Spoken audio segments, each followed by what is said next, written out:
2025년 세계의 지도가 조용히 바뀌고 있습니다. 러시아는 균열의 소리를 내고 북극의 얼음은 무너지고 있습니다. 트럼프 대통령은 돌연 푸틴을 종이호랑이라 부르며 등을 돌렸습니다. 그날 이후 모든 분석가들은 하나의 질문을 던졌습니다. 이제 세계의 중심은 어디인가?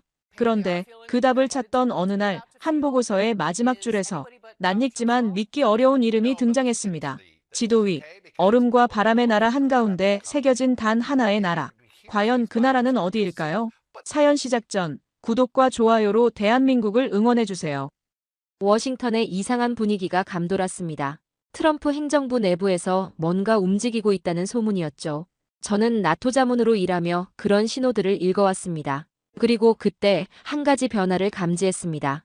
러시아에 대한 태도가 달라지고 있었던 겁니다. 몇 년간 우호적이던 분위기가 갑자기 냉랭해졌죠. 저는 내부 분석 자료들을 검토하기 시작했습니다. 그리고 발견했습니다. 러시아 붕괴 가능성, 그리고 그 이후를 준비하는 움직임들. 그 자료 속에서 한 나라의 이름이 자주 등장했습니다. 한국. 저는 에드워드 맥케인입니다. 나토 자문, 전미 공군 전략 분석관이죠. 제 책상엔 매일 수백 페이지 보고서가 쌓입니다. 러시아, 중국, 중동, 북극. 저는 그 속에서 패턴을 찾아냅니다. 그게 제 일이죠. 그리고 그날 패턴이 바뀌었습니다. 전략가의 직감은 숫자보다 빠릅니다. 저는 곧바로 이 변화의 핵심을 파고들기 시작했습니다. 30년간 저는 러시아를 강대국으로 분류해왔습니다. 군사력, 자원, 영토. 숫자로 보면 러시아는 여전히 거대했죠. 하지만 숫자 뒤에 숨은 진실이 있었습니다. 우크라이나 전쟁이 그걸 드러냈습니다. 러시아군이 무너지고 있었던 겁니다. 장비 부족, 병력 고갈, 사기 저하. 전쟁 초반의 기세는 온데간데 없었죠. 저는 러시아의 군사력이 더 이상 장기적인 전쟁을 지속할 수 없다는 비관적인 내부 보고서를 입수했습니다. 이 보고서는 러시아의 군사적 힘이 근본적으로 쇠퇴했음을 보여주었습니다. 저는 나토 내부 보고서를 통해 실상을 알게 됐습니다. 러시아는 전쟁을 지속할 수 없을 뿐 아니라 내부적 모순 때문에 체제 자체가 붕괴할 것이라는 분석이었습니다. 문제는 전쟁만이 아니었습니다. 러시아 내부가 흔들리고 있었죠. 지방 정부들이 움직이기 시작했습니다.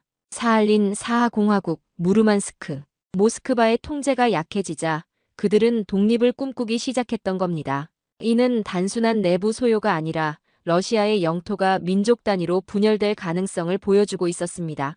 저는 그 보고서를 읽으며 소름이 돋았습니다. 이건 단순한 반란이 아니었습니다. 제국의 해체였죠. 그리고 워싱턴은 그걸 알고 있었습니다. 트럼프의 냉랭한 태도는 이 해체를 가속화하려는 전략적 의도였을 겁니다. 저는 회의실 분위기가 달라졌음을 느꼈습니다. 러시아 관리라는 단어 대신 러시아 이후라는 표현이 나오기 시작했죠. 참모들은 시나리오를 준비하고 있었습니다. 러시아가 무너지면 어떻게 될 것인가? 누가 그 자리를 채울 것인가? 저는 그 질문에 답을 찾기 시작했습니다. 이 질문이 곧 21세기 새로운 패권의 시작을 의미했기 때문입니다. 보고서를 뒤지고 데이터를 분석하고 전문가들과 이야기를 나눴습니다. 그리고 한 가지 패턴을 발견했습니다. 북극이었습니다. 러시아가 무너지면 북극 항로가 재편된다는 분석이었죠. 무르만스크, 사할린, 베링 해협. 모두 러시아가 통제하던 지역입니다. 하지만 러시아가 사라지면 그 항로는 누구의 것이 됩니까? 저는 북극이 자원의 보고이자 새로운 무역의 길이라는 것을 알고 있었습니다. 이 황금 루트를 장악하는 국가가 미래의 경제를 지배할 것입니다. 나토는 이미 답을 찾고 있었습니다. 북극 경제권 재편 시나리오, 새로운 협력 파트너 검토, 기술력과 인프라를 갖춘 나라. 저는 그 자료를 읽다가 한 이름에서 멈췄습니다. 대한민국. 처음엔 의아했습니다. 한국이요? 북극과 한국이 무슨 관계입니까? 저는 한국을 기술 강국으로 알고 있었습니다. 반도체, 조선, 자동차. 하지만 북극이요? 제 머릿속의 전략 지도에는 한국이 북극과 연결되어 있지 않았습니다. 저는 더 깊이 파고들었습니다. 제 30년 전략가 인생이 이 작은 나라의 이름 앞에서 시험대에 올랐다는 것을 느꼈습니다. 한국의 극지 기술력에 대한 자료가 나왔습니다. 쇠빙선 건조 기술, 극지 주거 시스템, LNG, 운송 인프라. 저는 놀랐습니다. 한국은 이미 남극 세종기지를 30년 넘게 운영하고 있었죠. 북극 다산기지도 마찬가지였습니다. 그들은 극지 환경에서 생존하는 법을 알고 있었습니다. 이 생존 기술은 극한의 환경을 극복할 수 있는 지속 가능한 문명의 설계도였습니다. 더 놀라운 건 따로 있었습니다. 한국의 조선 기술이었습니다. 세계 액화천 영가스 운반선의 70%를 한국이 만들고 있었죠. 북극 항로가 열리면 그 항로를 통과할 배는 한국산일 가능성이 높았습니다. 저는 고개를 끄덕였습니다. 이제 이해가 됐습니다. 한국은 이미 북극 물류에 보이지 않는 지배자였습니다. 하지만 여전히 의문이 남았습니다. 기술만으로 충분합니까? 북극은 정치의 영역이기도 합니다. 러시아, 미국, 캐나다, 노르웨이 모두 북극권 국가들이죠. 한국은 북극권 국가가 아닙니다. 어떻게 그들이 그 판에 낄 수 있습니까? 저는 이 의문을 풀기 위해 외교적인 측면을 분석했습니다. 저는 다른 자료를 찾았습니다. 한국의 외교 전략 보고서였죠. 북극 이사회 옵서버 국가, 북극 연구 협력, 극지 개발 투자. 한국은 조용히 그러나 꾸준히 북극에 발을 들여놓고 있었습니다. 저는 감탄했습니다. 이건 침묵의 전략이었습니다. 군사력이나 영토 주장 대신 기술과 협력으로 북극에서의 존재감을 키워온 겁니다. 그리고 결정적인 자료 하나를 발견했습니다. 러시아 지방 독립 시나리오 보고서. 그 안에 경제 전망이 있었습니다. 사할린 사하공화국, 무르만스크. 이들이 독립하면 1인당 GDP가 2만 달러에서 8만 달러까지 올라갈 것이란 예측이었죠. 왜입니까? 자원 때문입니다. 석유, 천연가스, 희귀광물 모두 그 지역에 있었습니다. 하지만 자원만으론 부족합니다. 그걸 캐내고 운반하고 팔 수 있는 기술이 필요하죠. 그리고 그 기술을 가진 나라가 필요했습니다. 보고서는 한국을 명시하고 있었습니다. 저는 의자에 기댔습니다. 이제 그림이 보였습니다. 러시아가 무너지면 북극이 열립니다. 북극이 열리면 새로운 경제권이 생깁니다. 그 경제권을 누가 주도할 것인가? 미국도 유럽도 아닌 한국이었습니다. 저는 믿기 어려웠습니다. 한국, 인구 5천만의 작은 나라가 북극을 주도한다고? 하지만 데이터는 거짓말하지 않습니다. 한국은 기술을 가지고 있었습니다. 한국은 전략을 가지고 있었습니다. 그리고 한국은 이미 움직이고 있었습니다. 저는 그들의 치밀한 준비성에 깊은 충격을 받았습니다. 저는 그날 밤 잠을 이룰 수 없었습니다. 머릿속에서 질문들이 맴돌았죠. 한국은 어떻게 이걸 준비했지? 언제부터 계획한 걸까? 그리고 왜 아무도 이걸 눈치채지 못했을까? 다음 날, 저는 더 많은 자료를 요청했습니다. 한국에 대한 모든 것, 극지 기술, 조선 산업, 외교 전략, 경제 협력. 저는 한국을 다시 공부하기 시작했습니다. 이번엔 북극이라는 렌즈를 통해서 말이죠. 그리고 깨달았습니다. 세상이 바뀌고 있다는 것을. 러시아의 시대가 끝나고 새로운 시대가 시작되고 있다는 것을. 그 시대의 중심에 한국이 있다는 것을. 저는 워싱턴의 기밀 자료실에서 밤을 지새웠습니다. 북극의 새로운 지도에 한국이라는 단어가 새겨져 있다는 충격적인 패턴을 발견했습니다. 30년 전략가인 제가 이 의문을 풀지 못한다면 제 경력 전체가 무너지는 것이나 마찬가지였습니다. 저는 한국이라는 단어의 의미를 파헤치기 위해 전 세계를 뒤흔든 대전환의 시작점부터 다시 분석하기 시작했습니다. 이 대전환의 가장 핵심에는 바로 트럼프의 결단이 있었습니다. 가장 먼저 분석한 것은 트럼프의 대전환이었습니다. 그는 기자회견에서 푸틴을 종이호랑이다라고 선언했습니다. 이 한마디가 전 세계 위성 네트워크를 흔들었다는 겁니다. 트럼프의 말은 단순한 외교적 수사가 아니었습니다. 제가 알기로 그는 냉철한 사업가입니다. 그가 냉담했던 러시아에 대해 갑자기 분노를 표출한 것은 이미 러시아의 붕괴 시나리오가 기정사실화되었음을 의미했습니다. 그는 러시아가 몰락할 것이라는 확신을 가지고 새로운 북극 경제권에 대한 계산을 마쳤던 것입니다. 그는 변했습니다. 그리고 세계도 변하고 있었습니다. 저는 이 변화의 속도에 적응해야만 했습니다. 그의 발언은 단순히 푸틴을 공격하는 것을 넘어 러시아 체제의 전략적 가치가 제로에 수렴했음을 국제사회에 공표하는 행위였습니다. 저는 이 발언이 전 세계 자본 흐름을 북극으로 돌리는 결정적인 스위치가 되었음을 깨달았습니다. 곧이어 저는 토마호크 미사일 지원 검토 회의에 참석했습니다. 미사일의 사거리는 2,500km입니다. 그것은 모스크바까지 닿는 거리였다는 겁니다. 회의장 전체에 극도의 긴장감이 감돌았습니다. 저는 침묵했습니다. 이 지원은 단순히 우크라이나를 돕는 행위를 넘어섰습니다. 이건 러시아의 분열을 가속화하려는 미국의 결단이었죠. 저는 속으로 이건 체제 전복의 위협입니다라고 중얼거렸습니다. 트럼프의 단 한마디가 전 세계의 전략적 균형을 완전히 뒤바꾸고 있었습니다. 저는 그때 확신했습니다. 거대한 제국은 이제 역사의 뒤안길로 사라지고 있다는 겁니다. 이 미사일 지원 결정은 러시아가 스스로 수습할 수 있는 단계를 넘어섰다는 명백한 전략적 신호였습니다. 저희는 이제 러시아의 붕괴 시점만을 예측하는 단계에 접어들었습니다. 러시아 내부의 상황은 더욱 심각했습니다. 저희 분석팀은 러시아가 붕괴가 아닌 마치 해체되는 장난감처럼 분해되고 있다는 보고서를 입수했습니다. 사할린, 야쿠티아, 무르만스크 등 핵심 자원, 보유 지역들이 반모스크바 시위를 통해 독립을 꿈틀거리고 있었습니다. 저는 해체된 러시아의 민족 독립 시나리오를 분석했습니다. 이 8개 핵심 지역이 독립할 경우 이들의 1인당 GDP는 최대 8만 달러까지 치솟을 것이라는 전망이었습니다. 이 수치는 저에게 충격이었습니다. 저는 도표를 보며 깨달았습니다. 붕괴는 이미 시작된 것이었습니다. 러시아가 사라지면 이 북방의 자원 부국들이 새로운 경제 벨트를 형성할 것입니다. 석유, 천연가스, 히토류가 곧 이 지역들의 새로운 무기가 될 것이었습니다. 이들의 독립은 서방 세계에 막대한 경제적 기회를 제공할 것이 분명했습니다. 하지만 자원만으로는 부족합니다. 그 자원을 채굴하고 운반하고 세계에 팔 수 있는 기술과 인프라가 필요했습니다. 특히 영하 50도에 달하는 북극 환경에서 안정적으로 자원을 추출하고 인력을 유지할 수 있는 극지 생존 기술이 절대적으로 필요했습니다.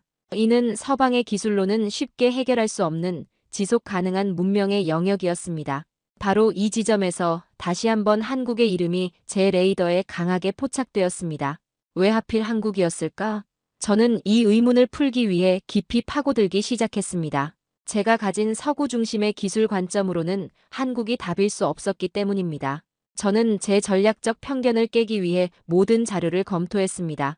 저는 한국의 기술 자료를 깊숙이 들여다보며 그들의 준비성에 경악했습니다.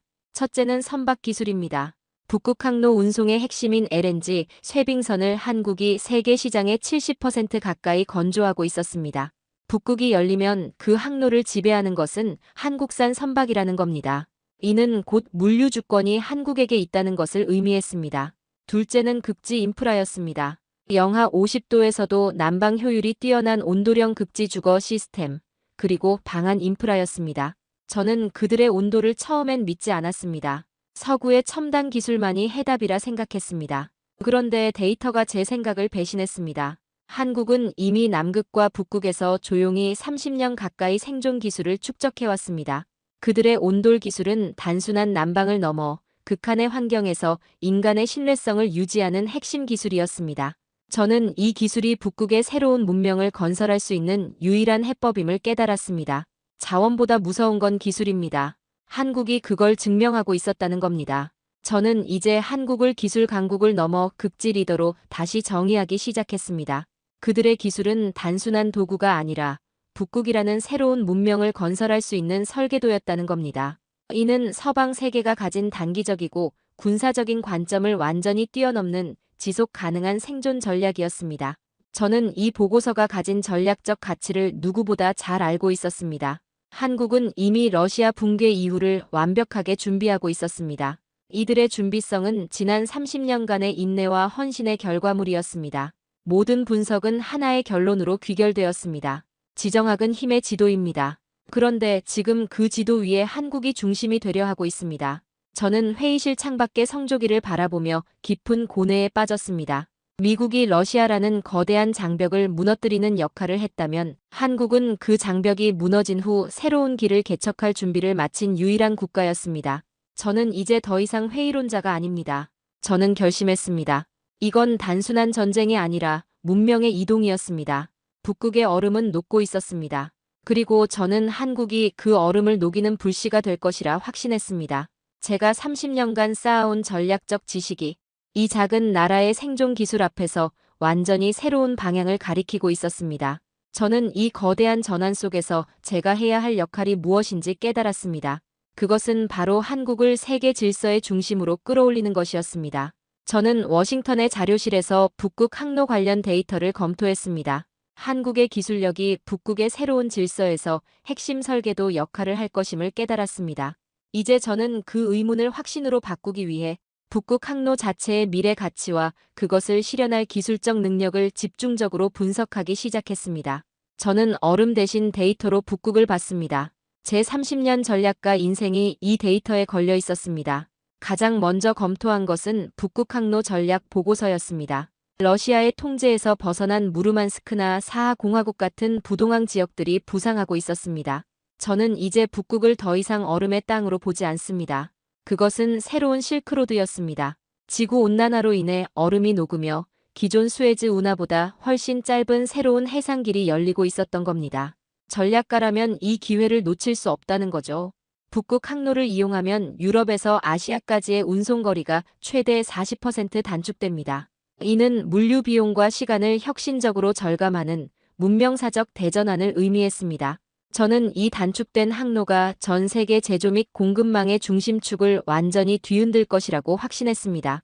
이 새로운 무역로는 지구 경제의 구심점이 될 것이었습니다. 이 물류혁명은 단순한 경제적 효율성을 넘어 세계 무역의 지배구조를 근본적으로 바꿀 잠재력을 가지고 있었습니다. 저는 보고서에 제시된 경제 시뮬레이션 결과에 경악했습니다. 러시아가 분열될 경우 이 북극 루트의 GDP 총합이 2.3조 달러로 추산되었습니다. 이 금액은 북방의 새로운 중동이 될 것이었습니다. 엄청난 석유, 천연가스, 히토류 등의 자원과 물류의 흐름을 통제하는 자가 21세기의 패권을 잡게 될 것이 분명했습니다. 2.3조 달러, 그것은 새로운 황금노였고 전 세계 자본이 이 북극을 향해 미친 듯이 움직이고 있었습니다. 미국, 유럽연합, 중국 모두 이 황금 티켓을 차지하기 위해 물밑에서 치열한 경쟁을 벌이고 있었습니다. 이 수치는 단순한 경제적 가치를 넘어선 전략적 지배력의 문제였습니다. 저는 이 자본의 이동이 러시아의 붕괴를 더욱 가속화할 촉매제가 될 것이라 분석했습니다. 하지만 모두가 이 황금로를 노리고 있었습니다. 미국, 유럽, 중국도 마찬가지였죠. 그런데 보고서는 가장 결정적인 부분을 명확히 했습니다. 누가 이 황금로를 실제로 운영할 수 있는가 하는 문제였습니다. 북극의 극한 환경은 단순한 자본 투입만으로는 극복될 수 없었습니다. 그곳은 생존과 기술의 영역이었습니다. 영하 50도에서 장비가 얼어붙고 인력이 몇 시간 만에 사망할 수 있는 곳에서는 단기적인 자본 투자는 무의미했습니다. 영구적인 인프라 구축과 지속 가능한 인력 유지가 필수였습니다. 그리고 그 해답으로 한국의 기술 데이터가 다시 한번 명시되었습니다. 한국의 이름이 왜 이렇게 자주 나올까? 저는 제 오만을 완전히 벗어 던져야 했습니다. 저는 한국 기술진이 남극과 북극에서 30년간 쌓아올린 기술 포트폴리오를 자세히 분석했습니다. 그들이 가진 온도령 극지 주거 시스템은 영하 40도에서도 인력을 안정적으로 유지시키는 생존 기술의 정수였습니다. 서구의 난방 방식이 공기를 데우는 방식이라면 온돌은 물질 자체를 데워 극한 환경에서 인간의 생존 효율을 극대화했습니다. 또한 LNG 쇄빙선 기술은 북극의 해빙기에도 안정적인 물류를 보장하는 핵심 기술이었습니다. 저는 그들의 온돌 기술에 깊은 인상을 받았습니다. 서양의 고성능 히터보다 단순하지만 극한 환경에서 인간의 생존을 보장하는 지속 가능성에서 압도적이었습니다. 서구는 늘 힘과 속도를 원했지만 한국은 인내와 지속성을 선택했던 겁니다. 이 기술은 곧 북극 문명의 기본 단위였습니다. 자원보다 무서운 건 기술입니다. 한국이 그걸 증명하고 있었다는 겁니다. 저는 이제 한국을 기술 강국을 넘어 극지 리더로 다시 정의하기 시작했습니다. 그들의 기술은 단순한 도구가 아니라 북극이라는 새로운 문명을 건설할 수 있는 설계도였다는 겁니다. 이는 단순한 협력이 아니라 리더십의 신호였습니다. 서구가 계획만 세울 때 한국은 이미 이 기술을 통해 북극을 건설 중이었다는 겁니다. 이들의 기술력은 정치적 동맹을 압도하는 실질적인 능력이었습니다. 기술적 우위가 곧 지정학적 우위를 창출하는 새로운 시대가 열리고 있었습니다. 저는 나토 전략회의에 참여해 이 데이터를 제시할 준비를 했습니다. 저는 만약 러시아가 해체된다면 북극 개발의 파트너는 정치적 동맹이 아닌 기술적 능력으로 결정되어야 한다고 확신했습니다. 일부 분석가들은 여전히 한국을 변수로 치부했습니다.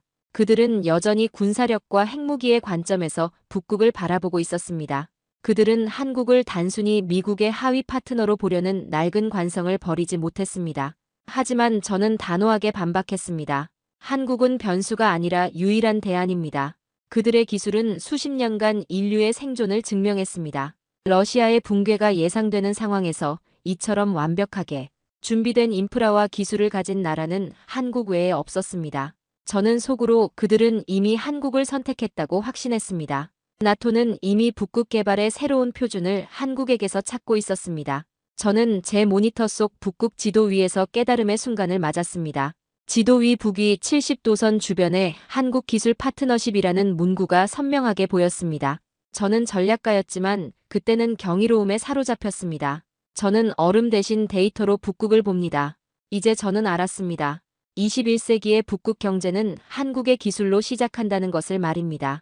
이 깨달음은 제 30년 경력의 가장 중요한 전환점이었습니다. 한국은 평화적인 기술 혁신을 통해 세계 질서의 중심에 스스로를 위치시키고 있었습니다. 저는 제 개인 노트에 기록했습니다. 이건 새로운 냉전이 아니라 새로운 냉경제의 시작이다. 한국의 기술은 도구가 아니라 철학이었습니다. 인간을 따뜻하게 하고 물류의 질서를 유지시키는 철학 말입니다. 모든 경로가 북쪽으로 향하고 있었습니다.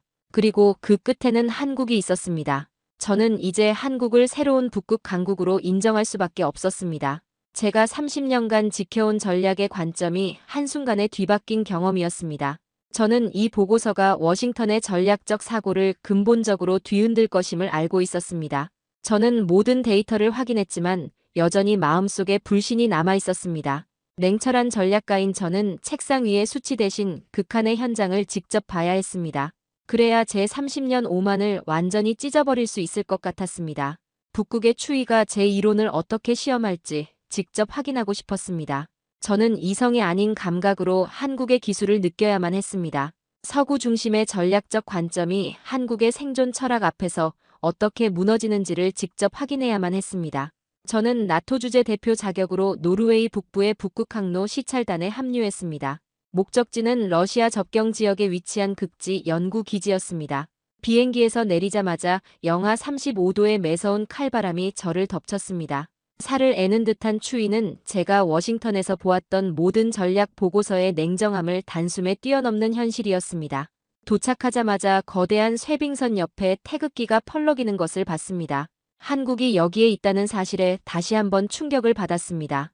이건 단순한 견학이 아니었습니다. 제 주변의 서구 분석가들은 한국팀을 단순한 협력 파트너 정도로 취급하며 그들의 기술을 폄하했지만 저는 이미 그들이 이 판의 주요 플레이어임을 알고 있었다는 겁니다. 저는 그들의 전략적 침묵이 이곳에서 압도적인 현실로 드러나고 있음을 깨달았습니다. 현장에는 한국의 기술진들이 있었습니다. 저는 그들이 직접 설계하고 건설한 모듈 하우스를 봤습니다. 영하 40도의 극한 상황에도 불구하고 그 내부로 들어서는 순간 따뜻한 공기가 확 느껴졌습니다. 난방 효율이 300%에 달한다는 온돌 시스템 때문이었습니다. 저는 처음엔 비웃었습니다. 동양의 전통 난방 방식이 최첨단 극지 기술이라니요? 제가 가진 서구 중심의 기술 관점이 완전히 깨지는 순간이었습니다. 저는 서양의 첨단 히터 시스템만이 해답이라고 믿어왔습니다. 하지만 그들의 온돌은 복잡한 장치 없이도 가장 기본적인 생존을 완벽하게 보장하고 있었습니다. 그 따뜻함은 단순히 열이 아니라 인간에 대한 배려와 지속 가능성이었습니다. 서구 기술이 전력을 쏟아부어 추위를 물리치려 할 때 한국 기술은 효율과 안정성으로 추위를 감싸 안고 있었습니다. 저는 그들의 온돌이 북극에서의 인력 유지라는 가장 핵심적인 문제를 해결하고 있음을 깨달았습니다. 하지만 제 이성은 곧 제 발끝에 의해 배신당했습니다. 제 발을 통해 올라오는 그 따뜻함은 논리가 아니라 감각이었습니다. 밖의 냉기가 제 이성이라면 한국의 기술은 그 냉기를 녹이고 있었습니다. 저는 기록지에 한국 기술은 이론이 아니라 인내와 지속 가능성을 가진 기술이라고 썼습니다. 그들이 수십 년간 극지에서 축적한 경험이 단 하나의 난방 시스템에 응축되어 있었다는 겁니다. 저는 그때 처음으로 기술을 넘어선 생존 철학이라는 것을 깨달았습니다. 이 생존 철학이야말로 북극에서 문명을 유지할 가장 강력한 인프라였습니다. 이 온돌은 북극의 새로운 표준이 될 것이 분명했습니다. 저는 이 작은 나라가 보여준 지혜에 깊은 존경심을 느꼈습니다. 저는 그곳에서 한국극지연구소 소속의 기술 책임자를 만났습니다. 저는 냉정한 전략가로서 그들의 기술에 집요한 의문을 던졌습니다. 이건 임시 구조물이지 않습니까? 이런 극단적인 환경에서 영구적으로 수십 년간 버틸 수 있습니까? 서구의 첨단 모듈은 5년을 버티기도 힘듭니다. 제 질문은 그들의 신념에 대한 도전이었습니다. 그 책임자는 제 눈을 똑바로 보며 대답했습니다. 저희 모듈은 남극 세종기지와 북극 다산기지에서 30년 넘게 증명되고 있습니다. 이곳 환경에 맞춰 개선되었고 앞으로 30년도 버틸 겁니다. 저희의 목표는 영구적인 북극 문명의 건설입니다. 그의 목소리에는 흔들림이 없었습니다. 그는 30년이라는 구체적인 수치로 제 모든 회의론을 단숨에 잠재웠습니다. 제가 가진 서구의 단기적인 기술 관점은 그들의 장기적인 생존 전략 앞에서 완전히 무너졌습니다. 저는 기술의 수명이 곧 문명의 수명이라는 것을 깨달았습니다. 지속 가능성이야말로 궁극의 전략이라는 것을 말입니다. 저는 당황했습니다. 제 안경에 김이 서릴 만큼 저는 강한 충격을 받았습니다.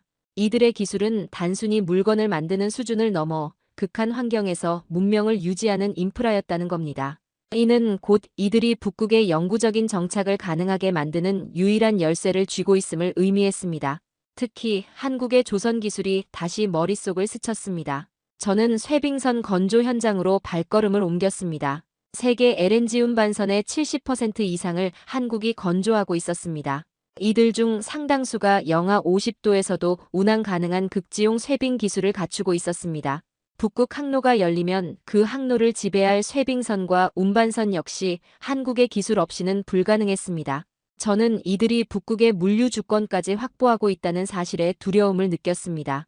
이들은 이미 전략적 완성 단계에 도달해 있었습니다. 저는 여전히 회의론자였지만 그들의 기술이 완벽한 수치와 현실적인 증거를 보여주고 있음을 인정할 수밖에 없었습니다. 그들은 말이 적었습니다. 하지만 그들의 기술과 인프라가 스스로 말하고 있었다는 겁니다. 저는 그날 이후 한국이라는 단어를 단순히 기술 강국이 아닌 생존과 인내의 의미를 담아 다시 쓰기 시작했습니다. 이 따뜻함은 논리가 아니라 감각이었습니다. 저는 이들이 이 추위 속에서 어떤 작은 기적을 만들어낼지 지켜봐야 했습니다. 저는 이제 더 이상 관찰자가 아니었습니다. 저는 이 새로운 질서의 증인이 되어가고 있었습니다. 저는 북극의 얼음 위에서 제가 30년간 쌓아올린 전략적 가치관이 근본적으로 흔들리고 있다는 것을 느꼈습니다. 이 모든 현장이 저의 전략적 오만을 부수는 망치와 같았습니다. 저는 북극 기지에서 한국 기술의 현실적인 생존 능력에 충격을 받았습니다. 그들의 온돌 시스템은 제 냉정한 이론을 흔들어 놓았죠. 저는 이 작은 나라가 북극 전체를 이끌 수 있을지에 대해 여전히 회의적이었지만 그들의 기술에 대한 불신은 점점 줄어들고 있었다는 겁니다. 제가 가진 오만이 북극의 추위 앞에서 서서히 녹아내리는 것 같았습니다. 저는 제 전략적 판단이 얼마나 협소한 시각에 갇혀 있었는지, 얼마나 서구 중심적 편견에 사로잡혀 있었는지 깨달았습니다. 그리고 그날 저는 작은 기적을 직접 목격했습니다. 폭설 속 구조 임무가 시작되었습니다. 노르웨이 북부의 실험 기지 하나가 갑작스러운 눈사태로 고립되었습니다. 영하 40도의 극한 상황에서 생존자는 고립되었고 상황은 최악으로 치닫고 있었습니다. 나토팀은 신속히 철수를 제안했습니다. 저는 그것이 가장 안전한 전략이라고 판단했습니다. 전략가라면 인명피해를 최소화하기 위해 당연히 내려야 할 결정입니다. 하지만 현장에 파견된 한국기술지원팀은 달랐습니다. 그들은 남겠다고 했습니다. 그들의 눈빛에서 저는 명령이 아닌 신념으로 움직이고 있다는 것을 읽었습니다. 저는 그들의 용기에 처음으로 경외감을 느꼈습니다. 저는 그들의 결정이 비합리적이라고 생각했지만 동시에 그것이 인간적인 본능의 발로라는 것을 알았습니다. 저는 그들의 인류애적 책임감이 그들의 기술력을 완성시킨 동력임을 깨달았습니다. 저는 그들의 움직임을 숨죽이며 관찰했습니다. 그들의 신속한 대응은 경이로웠습니다. 한국극지연구소와 현대중공업기술진으로 구성된 팀은 지체 없이 움직였습니다. 그들은 이동식 열선 패널을 설치하며 구조로를 확보했습니다. 이는 노르웨이 기술자들이 몇 시간을 소요할 작업을 한국팀은 절반의 시간 만에 해냈다는 겁니다. 이 시간 단축은 극한 환경에서 생사를 가르는 결정적인 요소였습니다. 그들의 장비는 모두 모듈화되어 있었고 극한의 추위 속에서도 조립과 분해가 신속하게 이루어졌습니다. 이 모듈화 기술이야말로 극한지에서 시간을 단축하고 생존율을 높이는 핵심이었다는 겁니다. 곧바로 드론을 띄워 고립된 인원들에게 자가 발열식 식량을 전달했습니다. 이는 단순한 물품 전달이 아니라 고립된 인원들에게 심리적인 희망을 전달하는 중요한 작전이었습니다. 이건 계획이 아니라 반사적인 행동이었습니다. 마치 몸에 배어있는 인류애적 의무처럼 보였습니다. 그들의 행동은 효율을 넘어 헌신이었습니다. 저는 그들의 장비가 극한의 온도에서도 오류 없이 작동하는 모습에 깊은 인상을 받았습니다. 그들의 장비가 가진 신뢰성은 그 어떤 서구 기술보다 뛰어났습니다. 구조작전은 예상보다 훨씬 험난했습니다. 폭설은 그치지 않았고 시야는 거의 확보되지 않았습니다. 다른 나라의 장비는 유압 시스템이 얼어붙거나 배터리 효율이 급감하며 작동을 멈추거나 오작동을 일으켰습니다. 서구 기술의 한계가 명확하게 드러나는 순간이었습니다. 하지만 한국 팀은 그들이 직접 설계하고 건설한 극지용 굴착기와 모듈 장비를 사용하여 쉴 새 없이 움직였습니다. 그들의 장비는 영하 40도에서도 얼어붙지 않고 제 기능을 유지하고 있었습니다. 저는 그들의 끈기를 지켜봤습니다. 저는 단호하게 철수를 명령해야 한다고 생각했지만 그들의 인간적인 노력과 기술적 신뢰 앞에서 입이 떨어지지 않았습니다. 그들은 고립된 인원을 구조할 때까지 끝까지 버텼습니다. 그들의 철수 거부는 단순한 고집이 아니라 생명을 포기하지 않겠다는 확고한 신념이었습니다. 한 기술자가 열선 패널을 설치하던 중 그의 장갑이 찢어져 손이 얼어붙는 상황을 목격했습니다. 저는 그가 고통으로 쓰러져야 한다고 생각했습니다. 하지만 그는 고통을 참으며 끝까지 패널 연결 작업을 마쳤습니다. 그는 잠시 손을 온돌 모듈하우스에 대고 다시 작업에 복귀했습니다. 그날 저는 인간의 용기를 봤습니다. 추위보다 강한 건 신념이었다는 겁니다. 저는 이 광경을 제 머릿속에 영원히 새겼습니다. 그들의 기술은 냉철한 데이터가 아니라 뜨거운 헌신으로 만들어진 것이었습니다. 저는 그들의 인류애적 접근이 그들의 기술력을 완성시킨 가장 큰 비밀이라는 것을 깨달았습니다. 기술의 발전이 곧 인류의 생존에 기여해야 한다는 명확한 철학이 그들에게 있었습니다. 결국 기지 복구는 성공했고 생존자 전원이 무사히 구조되었습니다. 북유럽 언론에는 한국의 기술과 헌신이 크게 보도되었습니다. 저는 이 광경을 보면서 깊은 충격에 빠졌습니다. 저는 30년간 전략과 기술을 연구했습니다. 하지만 이건 단순히 기술의 문제가 아니라 인간적인 신념의 문제였습니다. 어떤 전략도 어떤 미사일도 가질 수 없는 종류의 열이 그들에게 있었다는 겁니다. 그들의 눈빛에는 확신이 있었고 그것은 진짜 전문가의 눈빛이었습니다. 저는 제 모든 논리가 이들의 행동 앞에서 무의미해지는 것을 느꼈습니다. 제 감정의 균열은 더욱 확대되었습니다. 저는 제 개인 노트에 처음으로 존중이라는 단어를 썼습니다. 저는 이들을 단순한 기술자가 아닌 영웅이라 부르기로 했습니다. 북극의 밤, 그들은 불빛이 되었습니다. 저는 그때 한국을 믿기 시작했습니다. 데이터로는 설명되지 않는 종류의 열이 있었습니다. 이 작은 기적의 증거는 제 모든 냉철한 이론을 무너뜨렸습니다. 저는 이제 이들이 북극의 새로운 표준이 될 것이라고 확신하기 시작했습니다. 한국의 기술은 지속 가능한 생존이라는 가장 강력한 가치를 가지고 있었습니다. 한국의 기술은 미래를 건설하고 그들의 신념은 인류를 지키는 힘이었습니다. 저는 이 모든 것을 목격한 운명적인 증인이 되었습니다. 저는 북극 시차를 마치고 워싱턴으로 복귀했습니다. 제 마음속에는 더 이상 의문이나 회의가 남아있지 않았습니다. 한국팀이 보여준 헌신적인 구조 활동은 제 오랜 냉철한 이론을 완전히 무너뜨렸습니다. 저는 이제 확신을 가지고 워싱턴으로 돌아왔습니다. 저는 제 30년 전략가 인생에서 가장 중요하고 동시에 가장 논쟁적인 보고서를 쓸 준비가 되었습니다. 저는 곧바로 나토 본부의 최고위 전략회의에 참석했습니다. 회의의 주제는 단 하나였습니다. 러시아 붕괴 이후 북극의 새로운 표준은 무엇인가? 저는 그때까지 수많은 보고서를 작성했지만 이번 보고서는 달랐습니다. 제 30년 전략가 인생의 결론이 담겨 있었습니다. 저는 회의장에 들어가기 전 심호흡을 했습니다. 이 보고서가 세계 질서를 바꿀 것이라 확신했기 때문입니다. 제가 이끌어낸 결론은 곧 서구 중심 전략의 종언을 의미했습니다. 저는 회의장에서 한국의 온돌 시스템과 쇄빙선 기술에 대한 자세한 보고서를 발표했습니다. 저는 단지 기술 사양을 나열하지 않았습니다. 저는 제가 직접 목격한 폭설 속 구조 임무의 모든 상황을 증언했습니다. 한국의 온도령 모듈이 어떻게 다른 나라의 임시 구조물보다 인명, 손실률을 압도적으로 낮추는지 구체적인 수치를 제시했습니다. 저는 이 수치가 단순히 효율이 아니라 인류애적 가치의 승리임을 강조했습니다. 다른 유럽 대표들은 여전히 한국을 새로운 파트너 정도로 취급하며 유럽연합의 자체 표준을 주장했습니다. 그들은 여전히 단기적인 군사적 관점에 머물러 있었습니다. 그들의 오만은 제가 북극에서 느꼈던 것과 똑같은 종류의 것이었습니다. 저는 단호하게 반박했습니다. 우리가 수치를 논할 때 한국은 온도를 보았습니다. 그들의 기술은 극한 환경에서 생존을 증명했습니다. 저는 그들의 기술이 인류애와 결합되어 있다는 점을 강조했습니다. 신념이 담긴 기술만이 북극의 추위를 이기고 문명을 지속 가능하게 할 수 있다는 것이 제 보고서의 핵심이었습니다. 저는 이 보고서가 단순히 기술 채택이 아닌 전략적 사고의 대전환을 요구한다고 주장했습니다. 우리는 더 이상 러시아라는 위협만을 보고 있을 수 없습니다. 북극의 미래를 보고 그 미래를 건설할 수 있는 유일한 기술을 선택해야 합니다. 제 목소리에는 확신이 실려 있었습니다. 그리고 제가 가장 강조한 것은 지속 가능한 인프라 문제였습니다. 러시아가 무너지면 북극 항로를 이용할 대량의 LNG 운반선이 필요합니다. 세계 LNG 선박의 70% 이상을 한국이 만들고 있다는 사실을 저는 다시 한번 강조했습니다. 이 조선 기술의 독점적인 위치 없이는 북극의 새로운 경제는 성립 자체가 불가능하다는 겁니다.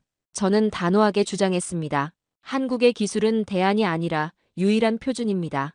유럽이 아닌 한국이 이 항로를 지배할 것입니다. 이는 서구 중심의 경제 논리를 정면으로 부수는 발언이었습니다. 저는 한국 기술이 가진 경제적 헤게모니를 정확히 짚었습니다. 제 보고서와 증언은 회의장의 분위기를 완전히 뒤바꿨습니다. 유럽 대표들이 제 자료를 검토하며 침묵하는 모습을 저는 지켜보았습니다. 그들은 마침내 냉정한 현실을 깨달은 것입니다. 나토는 제가 제시한 한국의 온도령 극지 모듈 시스템과 LNG, 쇠빙선 건조 표준을 러시아 이후의 북극 인프라 구축을 위한 잠정적인 국제 표준으로 채택했습니다. 이는 미국 주도의 서방 진영이 한국의 기술 리더십을 공식적으로 인정한 역사적인 순간이었습니다. 저는 그때 처음으로 제 전략가 인생에서 정답을 찾았다고 느꼈습니다. 제가 제시한 새로운 전략이 구시대의 관점을 마침내 이겨낸 것입니다. 이 결정은 곧바로 국제사회에 큰 파장을 일으켰습니다. 유럽연합의 입장 변화는 극적이었습니다. 그들은 자체 표준을 고집하던 입장에서 한 발 물러나 한국과의 공동개발 협력을 추진하기 시작했습니다.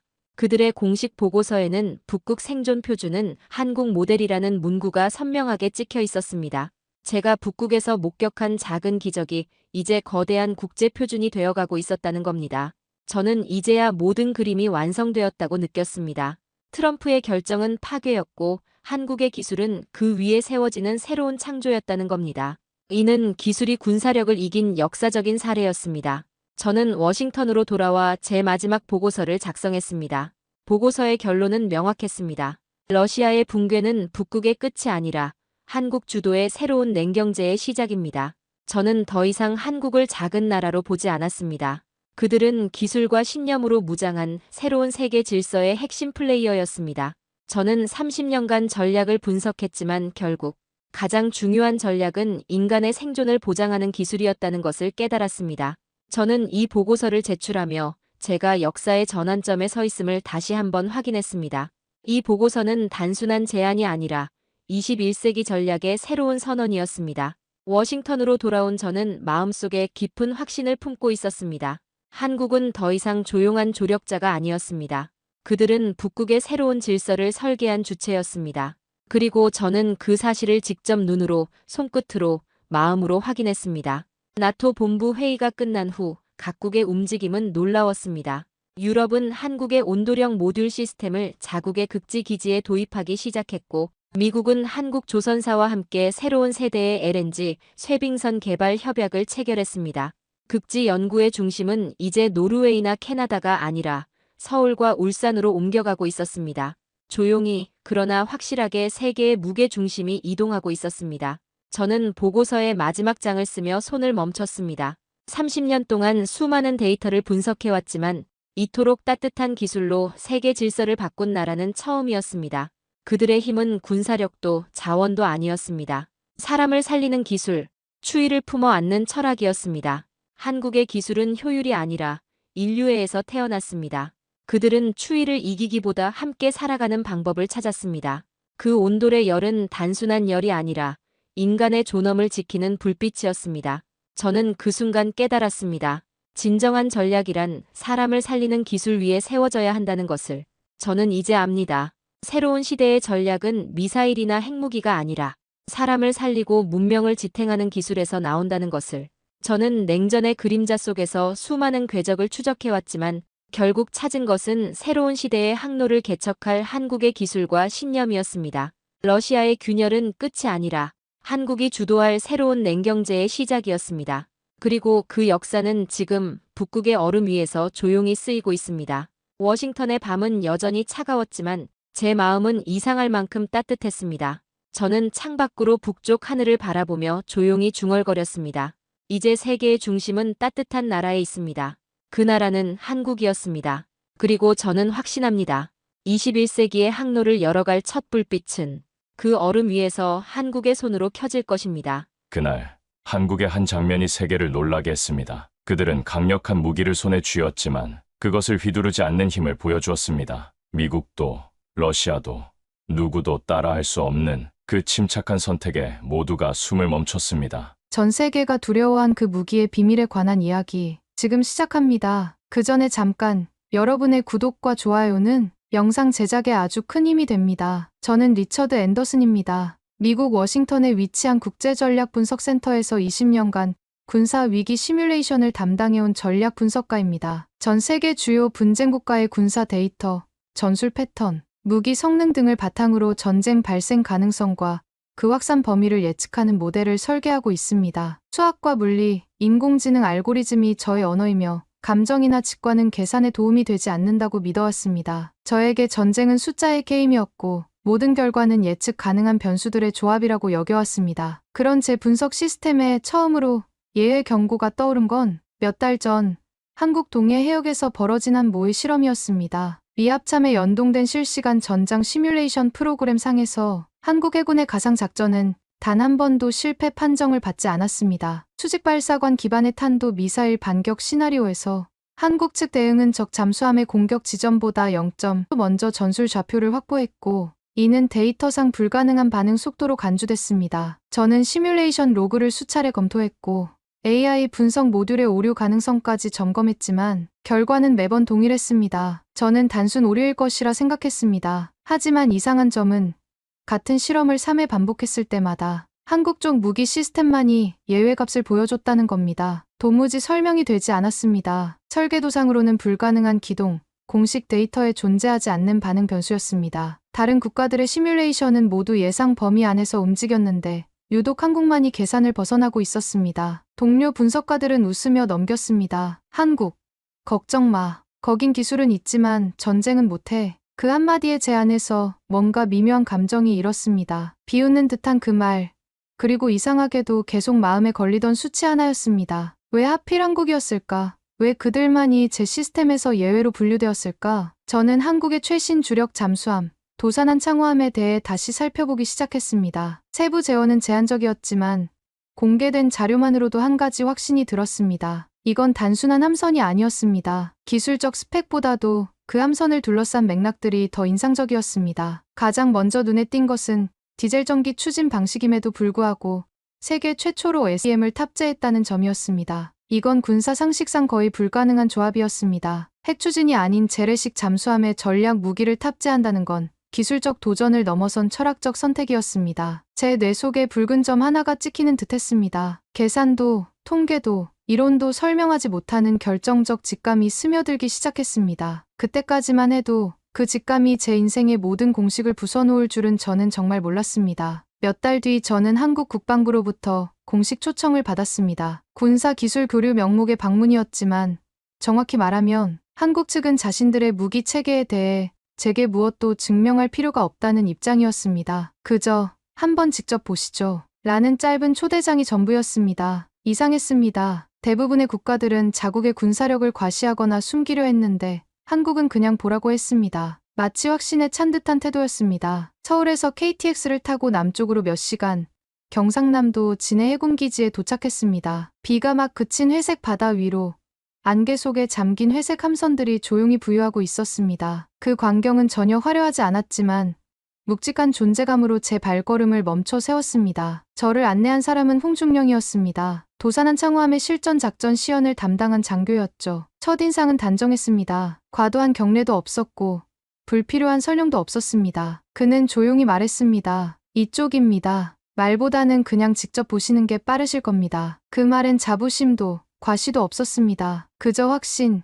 단단하게 다져진 내부의 확신만이 있었습니다. 함선 내부는 정숙하고 정돈되어 있었습니다. 수십 개의 계기와 전술 모니터들이 철저히 기능 중심으로 배치되어 있었고, 그중 가장 깊은 구획 전술 통제실 한켠엔 작은 보안 패널이 부착된 컨트롤 박스가 자리 잡고 있었습니다. 그 장치는 유독 깨끗하게 관리되고 있었고, 주변의 정리 상태와 대비되어 오히려 더 강하게 시선을 끌었습니다. 그것이 무엇을 작동시키는지는 설명되지 않았지만 저는 직감했습니다. 이 함선의 마지막 결정을 내려야 할 순간 모든 선택은 바로 저 장치로 수렴된다는 것을. 저게 뭡니까? 평시에는 아무도 건드리지 않습니다. 그럼 누가 최종 결정을? 그는 제 눈을 똑바로 바라보며 말했습니다. 우린 결정을 내린다는 생각을 먼저 하지 않습니다. 지켜야 하는 이유가 있다면 그때 결심한다는 순서입니다. 그 순간 저는 이 나라의 무기가 공격이 아닌 결단의 상징이라는 사실을 처음으로 실감했습니다. SLBM이라는 이름만 들어도 지구 반대편에서도 긴장을 느낄 수 있는 전략 무기였습니다. 그러나 이 함에서는 그것이 억제의 도구로 존재하고 있었습니다. 결정을 내리기 위한 장치가 아니라 결정을 유보하기 위한 상징이었습니다. 그때 깨달았습니다. 이 나라의 무기는 결정을 내리기 위해 만든 것이 아니라 결정을 유보하기 위해 만든 것이었습니다. 무기를 설계한 사람들의 철학, 그 무기를 지키는 사람들의 눈빛, 그리고 결단을 가슴에 새기는 방식. 그건 제가 수천 개의 알고리즘을 돌려도 도출해낼 수 없는 유형의 힘이었습니다. 워싱턴으로 돌아온 후 저는 곧바로 분석국 내 전략전파팀 회의에 복귀했습니다. 제 역할은 명확했습니다. 한국에서 수집한 기술 자료와 체험 내용을 기반으로 잠수함 전력 시뮬레이션 업데이트 초안을 작성하는 일이었습니다. 이건 제가 수십 번도 더 해본 일상적인 업무였습니다. 데이터를 정리하고 분석하고 결론을 도출하는 것. 그런데 이번만큼은 달랐습니다. 노트북 앞에 앉은 지 몇 시간째 화면 위에는 아무런 단어도 입력되지 않았습니다. 데이터는 충분했고 사진과 설계 정보, 위치 좌표까지 정리되어 있었지만 어쩐지 그 모든 정보가 진짜를 설명해주지 못하고 있다는 생각이 들었습니다. 제가 본 것은 단순한 기술이나 무기가 아니었습니다. 그건 철학이었고 신념이었고 결단이었습니다. 하지만 그런 것들을 어떻게 보고서에 담을 수 있겠습니까? 제 머릿속엔 자꾸만 진해 해역의 조용한 바다, 그리고 그 안개 속에서 들려온 홍중령의 그 말이 떠올랐습니다. 우린 먼저 누르지 않습니다. 하지만 살아남기 위해선 결심해야 할 때가 있습니다. 그 말의 무게감이 계속 저를 짓눌렀습니다. 이건 단순한 군사 전략이 아니었습니다. 이건 한 민족의 생존 철학이었습니다. 그 순간 전 세계를 대상으로 만들어진 제 알고리즘이 단 하나의 나라만 계산하지 못한다는 사실이 너무나도 분명해졌습니다. 한국은 제 시스템이 전제하고 있는 모든 가정들을 무너뜨리고 있었습니다. 국가는 이성적으로 행동한다.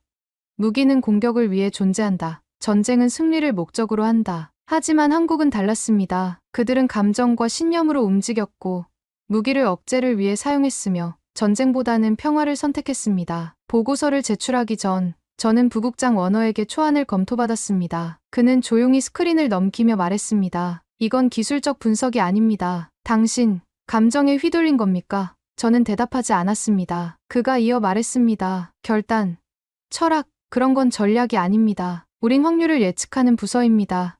리처드, 저는 조용히 고개를 들었습니다. 그래서 그 나라만은 예측할 수 없는 겁니다. 그 말에 회의실 안공기가 무거워졌습니다. 누군가 웃음 섞인 목소리로 말했습니다. 한국이 위협이라는 뜻입니까? 저는 그 질문에 고개를 저었습니다. 아닙니다. 한국은 위협이 아니라 선언입니다. 필요할 때만 작동하는 스스로를 통제할 수 있는 유일한 선언입니다. 그 말에 아무도 더 이상 질문하지 않았습니다. 회의실은 어색한 정적에 빠졌습니다. 제가 말한 것이 그들에게는 이해되지 않는 언어였던 것 같습니다. 그들은 여전히 숫자와 데이터의 세계에 살고 있었고 저는 이미 그 세계를 벗어나 있었습니다. 그날 밤 저는 보고서를 전송하지 않았습니다. 대신 시스템에 이렇게 기록해두었습니다. 한국은 시뮬레이션을 거부하는 나라다. 우리는 그들의 무기를 분석할 수 있지만 그들의 결심은 예측할 수 없다. 그러므로 이 변수는 전략에 포함시키지 않는다. 며칠 뒤 저는 미 국방전략분석국 내 조정위원회에서 한국 관련 보고를 구두로 발표하게 됐습니다. 발표 제목은 공식적으로는 비확산국 전략 억제력 평가 사례 대한민국이었지만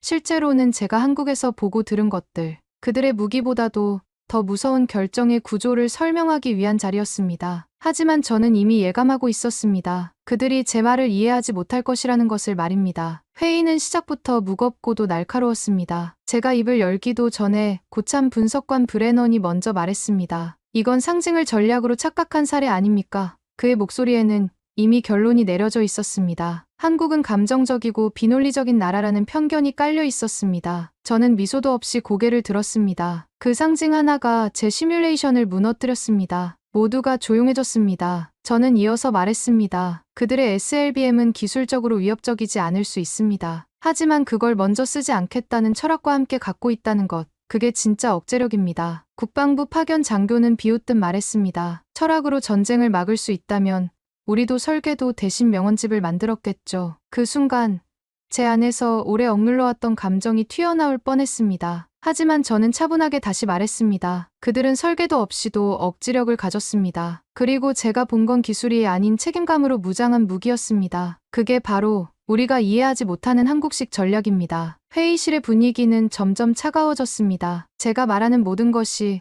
그들에게는 비과학적이고 감정적인 것으로 들렸을 것입니다. 그들은 여전히 킬로톤과 사거리, 반응 시간으로만 세상을 바라보고 있었습니다. 하지만 저는 이미 그런 세계를 넘어서 있었습니다. 저는 한국에서 숫자로는 측정할 수 없는 힘을 목격했습니다. 하지만 회의가 끝난 뒤 저는 워너 부국장에게 불려갔습니다. 리처드, 우린 상징을 경계합니다. 이 조직은 수치와 논리를 믿습니다. 이번 건에서 당신이 받은 인상은 지나치게 인간적이에요. 그의 말은 냉정했지만 저는 오히려 확신이 들었습니다. 인간적이라는 것, 그것이 바로 한국의 힘이었습니다. 저는 조용히 대답했습니다. 맞습니다. 그들이 인간이기 때문에 저는 무서운 겁니다. 만약 그 무기를 가진 이들이 기계처럼 차가웠다면 오히려 덜 위협적이었을 겁니다. 기계는 예측 가능하지만 인간의 결심은 예측할 수 없습니다. 특히 자신의 신념을 위해서라면 모든 것을 걸 수 있는 사람들의 결심은 더욱 그렇습니다. 그는 한참 말이 없더니 한마디를 던졌습니다. 당신,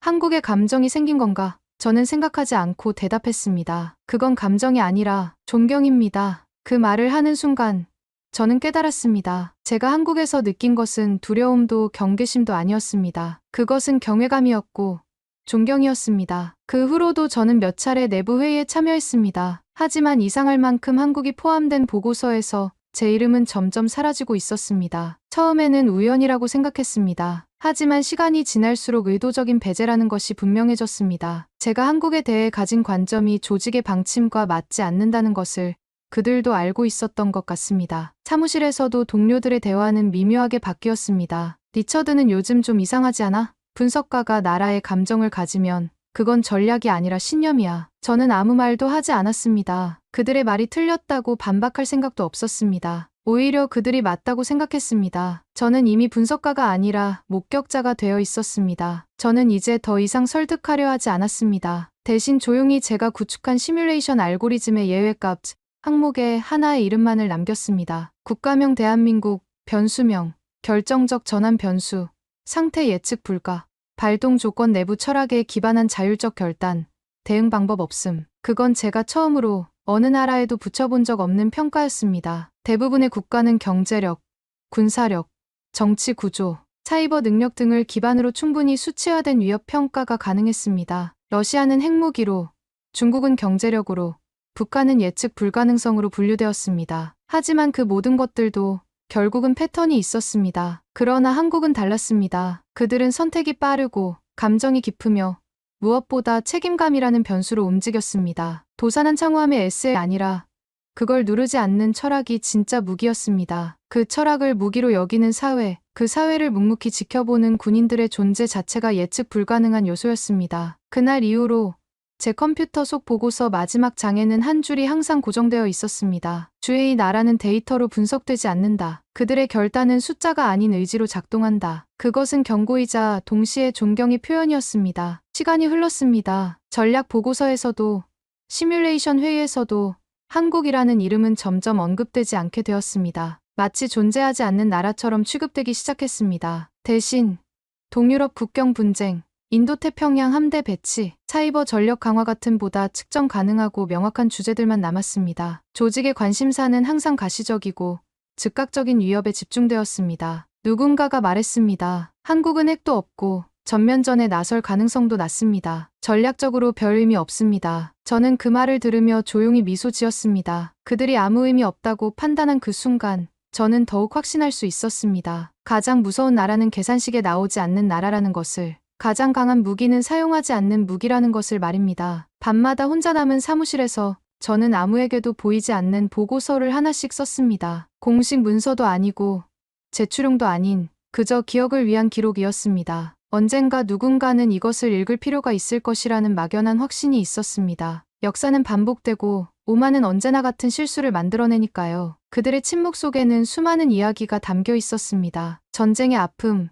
분단의 고통, 그리고 다시는 그런 일이 일어나서는 안 된다는 간절한 바람이 말입니다. 그래서 그들은 무기를 만들었지만 사용하지 않기로 결심한 것입니다. 그것이 진정한 용기라는 것을 알고 있었기 때문입니다. 그날 이후 저는 바뀌었습니다. 누군가가 어떤 나라를 가볍게 평가하거나 작은 수치만으로 함부로 단정지을 때 저는 침묵 속에 단 하나의 이름만 떠올립니다. 대한민국. 그리고 마음속으로 다시 중얼거립니다. 그들은 결코 먼저 누르지 않는다. 하지만 그들이 결심하는 순간 세상은 모든 계산을 멈추게 될 것이다. 저는 그 기록들을 안전한 곳에 보관했습니다. 언젠가 필요한 사람이 나타날 것이라는 믿음으로 말입니다. 역사는 기록하는 자의 몫이고 진실은 기억하는 자의 책임이라고 생각했습니다. 그리고 저는 그 무게를 짊어지기로 결심했습니다. 며칠 전 우연히 문서 정리 중 오래된 한국 관련 기록을 다시 펼쳐보게 되었습니다. 그날의 침묵을 떠올리는 순간 저는 깨달았습니다. 그들의 무기는 속도도 사거리도 아니었습니다. 그건 결심의 우선순위였습니다. 대부분의 국가들이 무기의 성능이나 파괴력에 집중할 때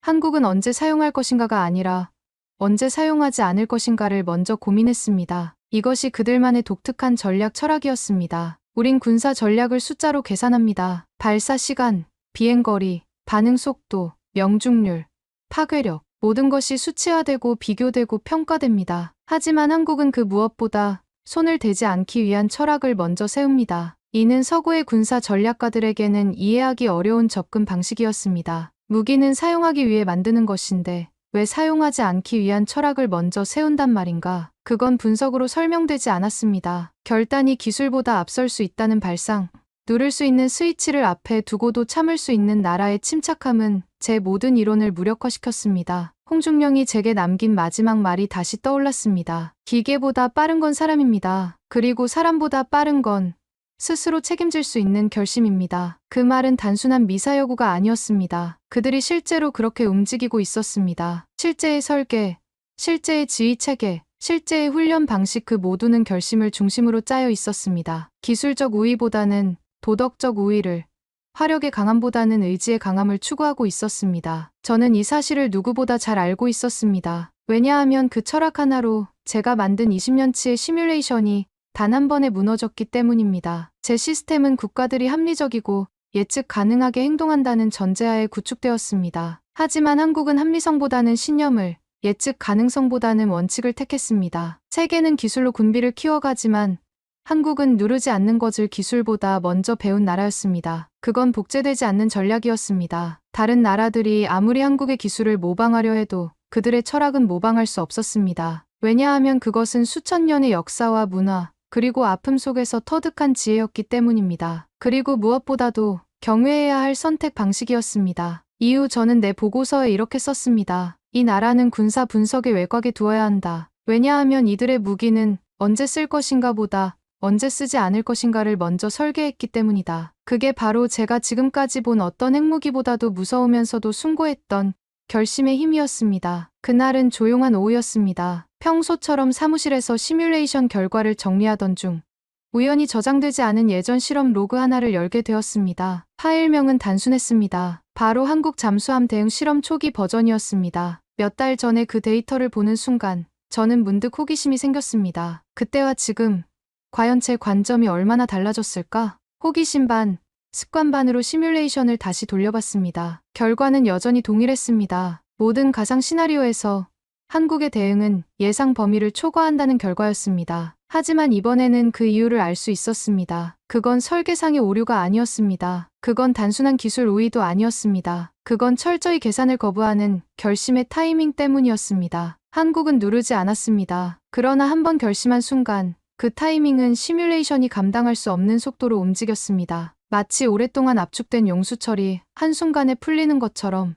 그들의 결단은 예측 불가능한 폭발력을 가지고 있었습니다. 제 시스템은 그런 변수를 처리할 수 없었습니다. 그걸 본 순간 제 안에 있던 단 하나의 확신이 무너졌습니다. 모든 전략은 예측 가능해야 한다. 이건 제 오랜 신념이었습니다. 그 신념은 지금껏 수많은 리스크를 피해가는 나침반이 되어주었고 동료들이 절 냉철한 분석가로 부르게 만든 기반이었습니다. 제 자존심이자 정체성이었습니다. 하지만 지금 한국이라는 변수 앞에서 그 신념이 무력하게 붕괴되고 있었습니다. 20년간 쌓아온 모든 이론과 경험이 한순간에 의미를 잃어버렸습니다. 저는 자리를 박차고 일어나 창가로 걸어갔습니다. 바깥은 고요했고 사무실은 정적에 잠겨 있었습니다. 하지만 제 마음은 폭풍우가 치고 있었습니다. 이윽고 천천히 깨달았습니다. 그들이 가진 건 무기가 아니라 내가 평생 외면해왔던 인간적인 직감이었다는 것을. 결심의 힘, 스스로에게 책임지는 방식, 그리고 그 침묵 속에 숨어있는 멈춤의 전략. 그건 나와 같은 사람이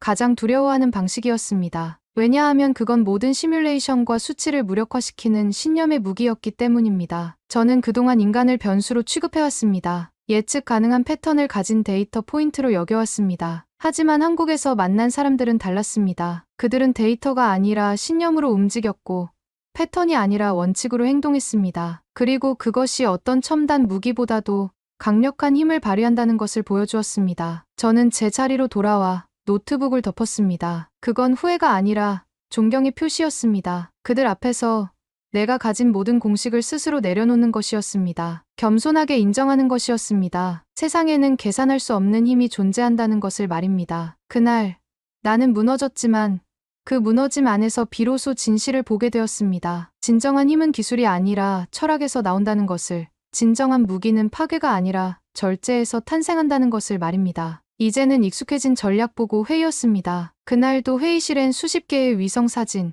전술지도, 적성국의 정보 패턴이 스크린을 가득 채우고 있었습니다. 늘 봐오던 풍경이었지만 이제 제게는 모든 것이 다르게 보였습니다. 그 화려한 데이터들이 얼마나 불완전한지, 얼마나 많은 것들을 놓치고 있는지를 알게 되었기 때문입니다. 하지만 발표 말미, 한 장의 슬라이드가 저를 멈춰 세웠습니다. 대한민국 즉 전략 시뮬레이션에서 한국의 모델은 생략되었다는 뜻이었습니다. 누군가가 조용히 말했습니다. 한국은 변수가 적고 독자적 결단 가능성이 낮으니 분석 가치가 낮다고 판단됐습니다. 그들은 한국을 단순히 미국의 동맹국 정도로만 인식하고 있었습니다. 그 말을 듣는 순간 제 안에서 뭔가 부서지는 소리를 들었습니다. 결국 이 조직은 한국을 예외가 아닌 무시의 대상으로 분류한 것이었습니다. 가장 중요한 변수를 가장 하찮은 것으로 취급하고 있었습니다. 저는 조용히 손을 들었습니다. 발언해도 되겠습니까? 모두가 저를 바라보았습니다. 한동안 입을 열지 못하다가 저는 천천히 말했습니다. 한국은 분석에서 제외된 게 아닙니다. 우리가 감히 다룰 수 없기 때문에 경계 밖에 세운 것입니다. 왜냐하면 한국은 전략이 아니라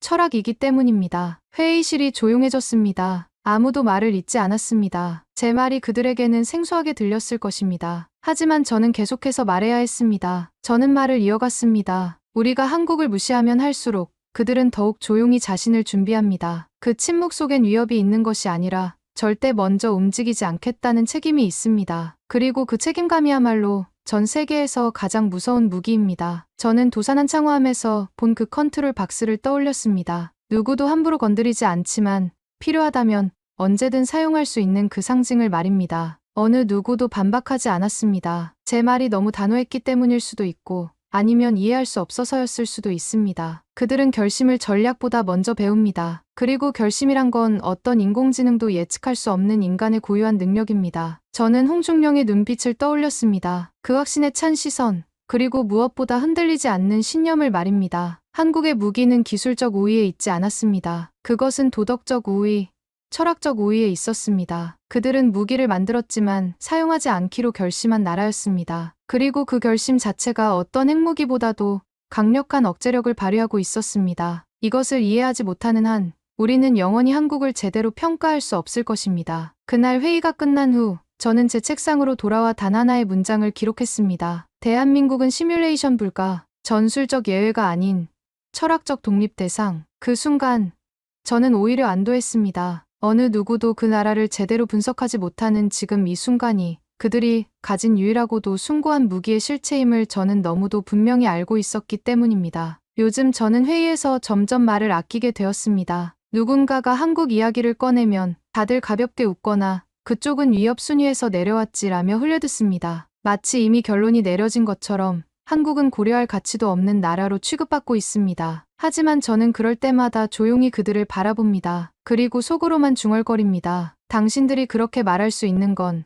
그들이 아직 결심하지 않았기 때문입니다. 가끔 제게 묻는 사람들이 있습니다. 리처드, 당신은 한국을 위협이라고 보나요? 저는 고개를 젓습니다. 아닙니다. 한국은 위협이 아니라 선언입니다. 우리는 먼저 움직이지 않겠다는 절제의 선언이자, 하지만 우리가 결심할 땐 후회하게 만들겠다는 책임의 선언입니다. 그들의 무기는 파괴가 아니라 자제에서 나오는 힘이었습니다. 그들은 스위치를 만들었습니다. 하지만 그걸 누르지 않는 나라가 되기로 결심했습니다. 그건 그 어떤 핵보다, 그 어떤 인공지능 전투기보다 훨씬 더 무겁고 정확한 선택입니다. 왜냐하면 누르지 않는 선택이야말로 진정한 용기이기 때문입니다. 누구나 버튼을 누를 수는 있지만 누르지 않기로 결심하는 것은 오직 현명한 자만이 할 수 있는 일입니다. 그들의 무기는 창고에 숨겨져 있지 않습니다. 뉴스에 나오지도 않고 위성 사진에도 잡히지 않습니다. 이 모든 것이 한국이라는 나라가 가진 진짜 억제력이며 우리가 결코 계산하지 못하는 존재의 방식입니다. 그들은 숫자로 평가될 수 없고 공식으로 예측될 수도 없습니다. 왜냐하면 그들의 힘은 기술에서 나오는 것이 아니라 철학에서 나오기 때문입니다. 그리고 철학은 복사할 수도 없고 모방할 수도 없는 그들만의 고유한 자산입니다. 그래서 저는 이렇게 결론을 내립니다. 한국은 변수가 아닙니다. 그들은 결심 그 자체입니다. 언젠가 역사가 이 시대를 평가할 때 가장 현명했던 나라로 기억될 것은 가장 강한 무기를 가졌지만 사용하지 않기로 결심한 나라일 것입니다. 저는 이제 확신합니다. 진정한 승리는 전쟁에서 이기는 것이 아니라 전쟁을 하지 않는 것이라는 것을. 그리고 그런 승리를 이룰 수 있는 나라가 바로 대한민국이라는 것을 말입니다. 그들은 세상에서 가장 무서운 무기를 가지고 있습니다. 바로 사용하지 않을 수 있는 자제력이라는 무기를 말입니다. 오늘 사연에 대한 여러분의 생각을 댓글로 남겨주세요. 감동뭉클에서는 여러분의 소중한 마음을 모아 사연 주인공들에게 전해드리고 있습니다. 여러분 주변에 감동적이거나 재미있는 실제 사연들을 제보받고 있으니 언제든 저희 공식 메일로 제보해주세요. 오늘 들려드린 사연에 공감하셨다면 구독과 좋아요 눌러주시고 주변 분들과도 공유해주세요. 여러분의 작은 관심과 응원이 더욱 좋은 콘텐츠를 만드는 데 큰 힘이 됩니다. 오늘도 여러분의 하루의 작은 즐거움이라도 되었기를 바라며 지금까지 감동뭉클이었습니다. 끝까지 시청해주셔서 감사합니다. 다음에 더 감동적인 사연으로 찾아뵙겠습니다.